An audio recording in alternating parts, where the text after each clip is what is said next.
Welcome to VS Educational Place. BPSE 142 by SV Crazy Hacks. वैश्वीकरण की दुनिया में भारत की विदेश नीति। गाइस, हमारी तीसरी इकाई आ जाती है भारत विदेश नीति के सिद्धांत एवं उद्देश्य। गाइस, इसमें सबसे इम्पोर्टेंट क्वेश्चन रहेगा भारतीय विदेश नीति के सिद्धांत और भारतीय विदेश नीति के उद्देश्य क्या थे।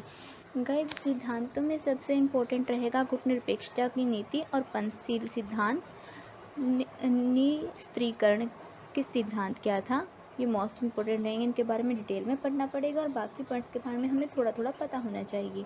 आइए गाइस, जान लेते हैं भारतीय विदेश नीति के सिद्धांत क्या थे, उद्देश्य क्या थे और इसे एग्जाम में हम कैसे अटेम्प्ट करेंगे। भारतीय विदेश नीति के सिद्धांत गाइस, जिसमें गुटनिरपेक्षता और पंचशील हमें बिल्कुल डिटेल में पढ़ने हैं। इसके बाद के पॉइंट्स के बारे में हम थोड़ा थोड़ा पढ़ेंगे और हमें ये पॉइंट्स याद करने हैं ऐसे कि ऐसे। अगर हम इसको याद कर लेते हैं तो हम एग्ज़ाम में बिल्कुल आसानी से लिख पाएंगे। गाइस, आपको इस पेज को ऐसे कि ऐसे याद करना है। गाइस, आइए भारतीय विदेश नीति के सिद्धांत पढ़ लेते हैं। सबसे पहला सिद्धांत हमारे पास है गुटनिरपेक्षता की नीति, जो कि आज़ादी के बाद से अपने स्थापना काल से ही गुटनिरपेक्षता भारतीय विदेश नीति की मुख्य सिद्धांत रही है। इस नीति को कुछ नव स्वतंत्र हुए देशों के रचनात्मक के रूप में भी देखा जाना चाहिए, जो कि अंतर्राष्ट्रीय संबंधों में घेराबंदी द्वारा शीत युद्ध के भयावह परिदृश्य के समय विशेष रूप से भारत, मिस्र और चीन, इंडोनेशिया के प्रयासों द्वारा लाया गया था। गाइस, उस टाइम क्या हुआ था कि शीत युद्ध के दौरान शक्तिशाली देश नव स्वतंत्र देशों को अपने साथ युद्ध में आने के लिए मजबूर कर रहे थे, या फिर यूँ कह लीजिए आने के लिए बोल रहे थे। तो उस टाइम में गुटनिरपेक्षता की नीति अपनाई गई इससे बचने के लिए। गुटनिरपेक्षता का अर्थ है एक राष्ट्र द्वारा स्वयं को सैन्य गुटों से अलग रखने का प्रयास। इसका अर्थ है जहाँ तक संभव हो सके चीज़ों को हर दृष्टिकोण से देखने की कोशिश करना, सैन्य दृष्टिकोण से नहीं। हालांकि कभी कभी ऐसा करना पड़ता है कि लेकिन हमारे पास स्वतंत्रता दृष्टिकोण होना चाहिए और सभी देशों के साथ मैत्रीपूर्ण संबंध होना चाहिए। अपने स्थापना काल से ही गुटनिरपेक्षता भारत की विदेश नीति का मुख्य सिद्धांत रहा है। उसके बाद जो सबसे ज़रूरी सिद्धांत है वो है पंचशील का सिद्धांत। गुटनिरपेक्षता की नीति का मुख्य उद्देश्य भारतीय विदेश नीति के लिए एक मार्गदर्शक मार्ग प्रस्तुत करना था, अंतर्राष्ट्रीय संबंधों को विस्तार देना था। वहीं पंचशील का सिद्धांत पड़ोसी देशों के साथ अपने संबंध सुधारने के लिए तैयार किया गया था। पंचशील सिद्धांत का शाब्दिक अर्थ है शांतिपूर्ण सह अस्तित्व से जुड़े 5 सिद्धांतों का समूह। यह सिद्धांत उस संधि के अंतर्गत प्रतिपादित किए गए थे जिसे भारत ने चीन के साथ दोनों देशों के बीच के संबंधों की दिशा निर्धारित करने के लिए हस्ताक्षर किए थे।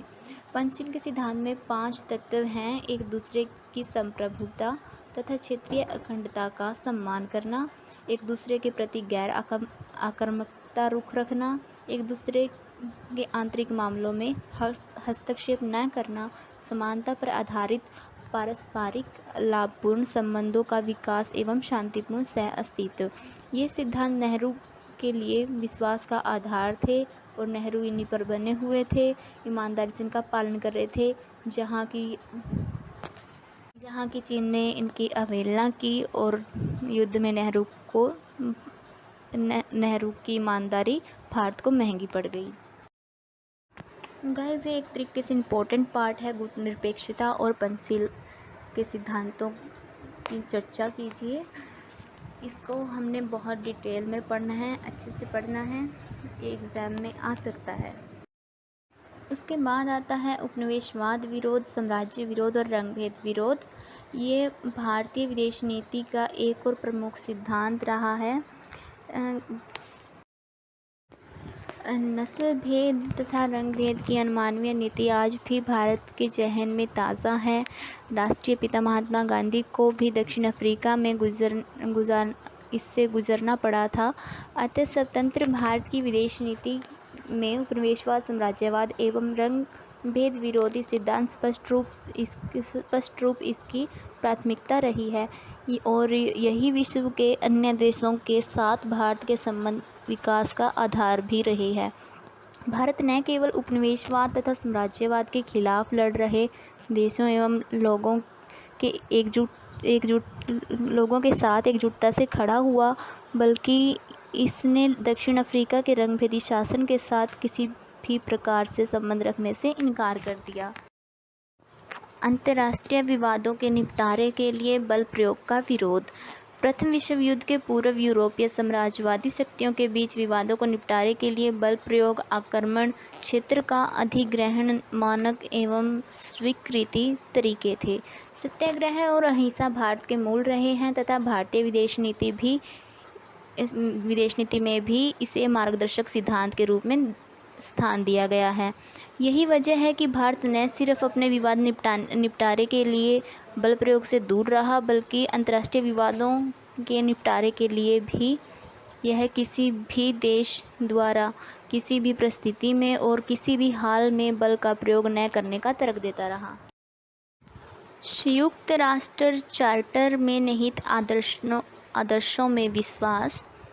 भारत दुनिया के उन देशों में से एक था जिन्हें सैन फ्रांसिस्को में संयुक्त राष्ट्र चार्टर बनाने हेतु विचार विमर्श में भाग लेने के लिए आमंत्रित किया गया था। उस समय एक उपनिवेश होने के बावजूद यह आधारपत्र का मूल हस्ताक्षरकर्ता बना। यह एक प्रकार से विश्व शांति तथा सुरक्षा के प्रति भारत की प्रतिबद्धता और अंतर्राष्ट्रीय मान्यता प्राप्त होना दर्शाता है।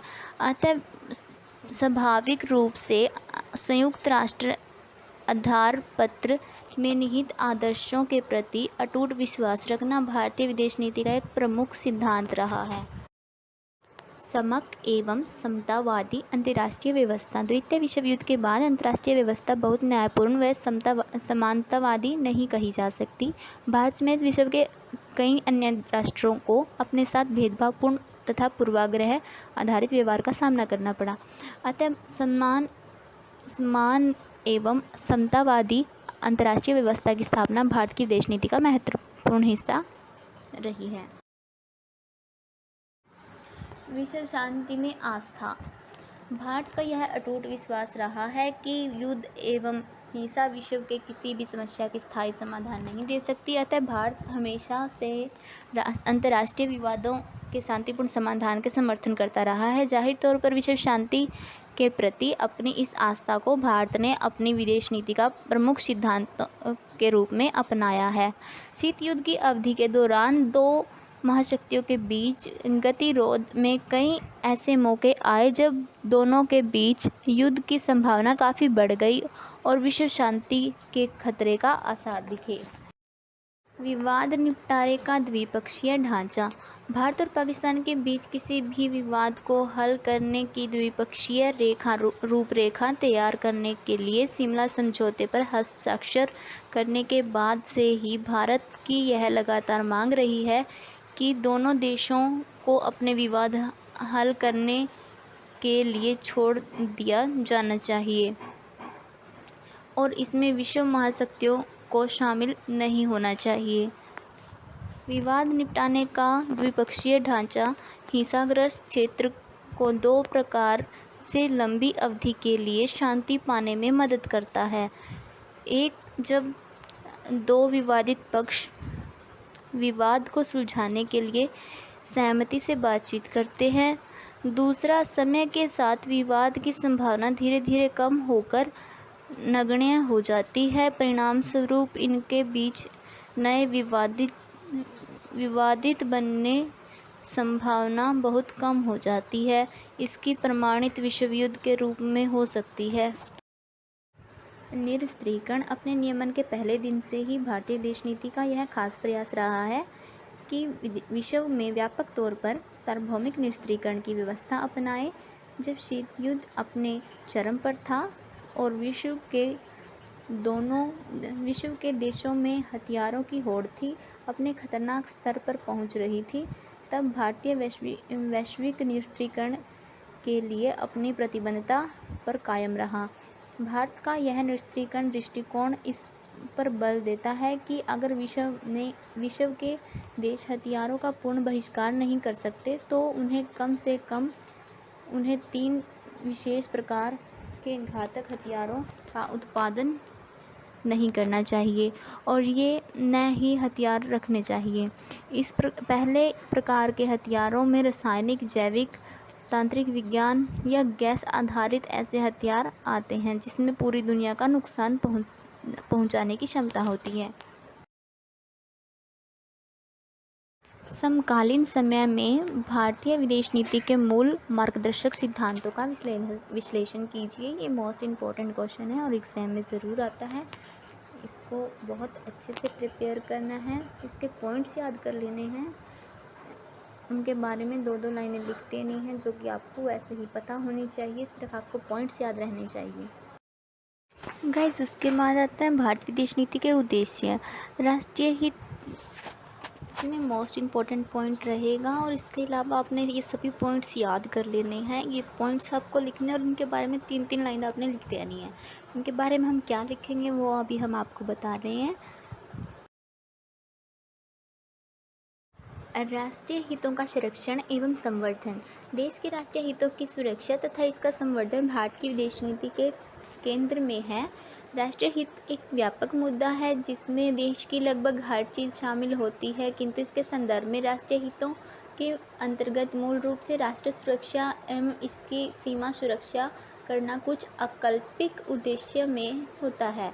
विश्व में अन्य देशों के साथ इसके संबंधों में भारत की विदेश नीति का द्विपक्षीय तथा बहुपक्षीय व्यवहार अपनाकर अपने हितों को पाना चाहती है।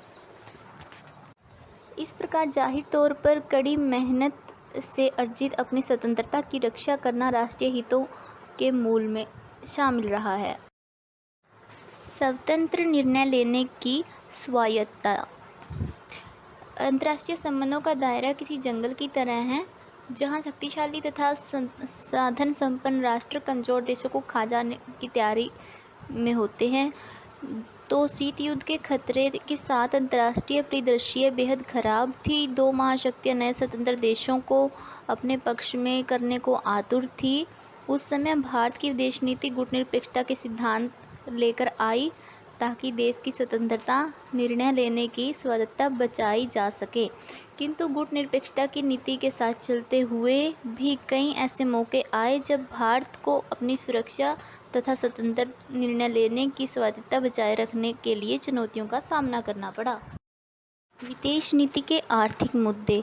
आर्थिक हित हमेशा ही भारतीय विदेश नीति के केंद्र में रहा है। जहां भारत की विदेश नीति के कई उद्देश्य महत्वहीन हो गए हैं, आर्थिक उद्देश्य आज भी उतना ही महत्वपूर्ण है जितना कि स्वतंत्रता प्राप्ति के समय था। स्वतंत्रता के बाद भारत के पास 2 बड़ी चुनौतियां थी। एक और इसमें लाखों लोगों को खिलने के लिए पर्याप्त खाद्यान्न की व्यवस्था करनी थी। दूसरी ओर विकसित देशों की पूंजी एवं प्रौद्योगिकी की दौड़ में भी खुद को समर्थन करना था ताकि देश को आर्थिक विकास और समृद्धि के पथ पर अग्रसर किया जा सके। इस प्रकार तब यह सुरक्षा एवं आर्थिक स्तर पर दोहरी चुनौतियों से घिरा हुआ था। इसके अलावा शीत युद्ध के उस काल में अपने गुटनिरपेक्षता की नीति पर कायम रहते हुए विश्व महाशक्ति के साथ अपने कार्यात्मक संबंध बनाए रखने के साथ अपनी आर्थिक हितों की पूर्ति करना इसके लिए बेहद चुनौतीपूर्ण था। वैश्विक आतंकवाद विरोधी ढांचा। आतंकवाद न केवल आम लोगों की सुरक्षा एवं भलाई के लिए बल्कि अंतर्राष्ट्रीय सुरक्षा व शांति की दृष्टि से भी बड़ी चुनौती के रूप में उभरा था। विशेष तौर पर भारत उन कुछ देशों में शामिल रहा जो इसके बड़े खामियाजा भुगत रहे हैं। अतः विश्व स्तर पर एक आतंकवाद विरोधी ढांचे का निर्माण करना भारत की विदेश नीति का प्रमुख उद्देश्य बन गया। भारत की मांग मुख्य रूप से 3 बुनियादी रणनीतियों पर टिकी हैं जो इस प्रकार हैं। सर्वप्रथम अंतर्राष्ट्रीय समुदाय से इसका आग्रह है कि अंतर्राष्ट्रीय आतंकवाद को मानवता के लिए एक चुनौती मानते हुए अच्छे एवं बुरे आतंकवाद के बीच अंतर को परिभाषित किया जाए। दूसरा, भारत आतंकवाद के खिलाफ एक ऐसा अंतर्राष्ट्रीय संधि प्रस्तावना करना चाहता है जिसके अंतर्गत आतंकवादी समूह को सभी प्रकार की वित्तीय, भौतिक और नैतिक समर्थनों से दूर किया जा सके। अंत में तीसरा, भारत विश्व स्तर पर आतंकवाद का खात्मा करने के मकसद से सभी देशों से खुफिया जानकारी साझा करने का आग्रह करता है, ताकि अलग अलग देशों में आपसी सहयोग के साथ आतंकवाद विरोधी अभियान चलाए जा सकें। वास्तव में भारतीय विदेश नीति निरंतर इस प्रयास में है कि संयुक्त राष्ट्र समेत सभी उपलब्ध मंचों पर वैश्विक काउंटर टेरर फ्रेमवर्क की मांग को प्रस्तावित किया जाए। हालांकि भारतीय प्रयासों के अनुरूप अभी तक आतंकवाद के विरोध में कोई भी वैश्विक ढांचा नहीं बन सका। न्याय संगत पर्यावरण संरक्षण तंत्र।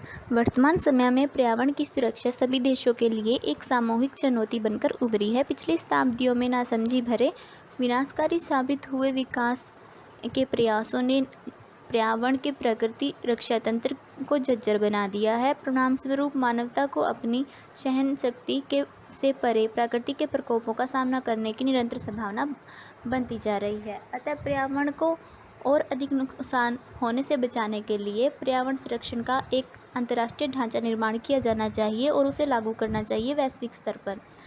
बहुपक्षीय वार्ताओं में ऐसे औपचारात्मक उपायों का खामियाजा गरीब एवं पिछड़े देशों पर डालने का प्रयास हो रहा है। भारत की विदेश नीति निरंतर इस प्रयास में रहती है कि पर्यावरण संरक्षण का यह ढांचा इस प्रकार बनाया जाए कि सबके लिए समान हो। उसमें विकसित देश पर्यावरण संरक्षण की अधिक जिम्मेदारी साझा करें। गैर भेदभावपूर्ण प्रत्योगिकरण हस्ताक्षरण व्यवस्था। प्रत्योगिकरण हस्ताक्षरण व्यवस्थाओं में गैर भेदभावपूर्ण रवैया विकसित कर पाना भारत की विदेश नीति का एक मुख्य उद्देश्य रहा है। परमाणु अपसार संधि अस्तित्व में आने के बाद से ही भारत ने खुद को एक ऐसे भेदभावपूर्ण रवैये में घिरा पाया है और इसके विरोध अक्सर मुखर रहा है। भारत का मानना है कि एनपीटी एवं हथियार नियंत्रण के लिए पश्चिमी देशों द्वारा लाए गए ऐसे अन्य सभी साधन मूल रूप से विकसित देशों द्वारा अपनी शक्तियों का संरक्षण। वास्तव में विगत कुछ वर्षों में अंतर्राष्ट्रीय संबंधों की गति ऐसी रही है कि भारत इस तरह के ढांचों में अंतर्निहित भेदभावपूर्ण प्रकृति को समझ पाया और उसे समझाते हुए सामयिक परिस्थितियों में तकनीक हस्ताक्षरण की किसी भी व्यवस्था पर हस्ताक्षर करना उसे अपने अनुकूल नहीं माना। डायस्पोरा और सॉफ्ट पावर। विगत कुछ वर्षों में भारत इस पर प्रयास करता रहता है कि दुनिया भर में फैलाव प्रवासी भारतीय समुदाय को एकजुट कर विदेश नीति के उद्देश्य को प्राप्त किया जाए। वास्तव में यह प्रधानमंत्री नरेंद्र मोदी की विदेश नीति का एक विशेष हिस्सा रहा है कि भारतीय प्रवासियों को उनकी मातृभूमि के मूल्यों के विषय में जागरूक करें, उन्हें अपने देश के लिए योगदान करने के लिए प्रेरित करें। दिलचस्प बात यह रही कि मोदी की विदेश यात्रा के कार्यक्रमों में प्रवासी भारतीयों के साथ उनकी बातचीत का एक सत्र अवश्य शामिल होता है, ताकि अपनी मातृभूमि के प्रति उनके कर्तव्यों को उन्हें याद दिलाया जा सके। साथ ही भारत सरकार विश्व मंच पर देश को हाथियों और स्पेरों की भूमिका से आने वाली एक ऐसी सॉफ्ट पावर की छवि के साथ स्थापित करना चाहती है जो हर प्रकार के वातावरण में उन्नति करते हुए शानदार बदलाव लाने में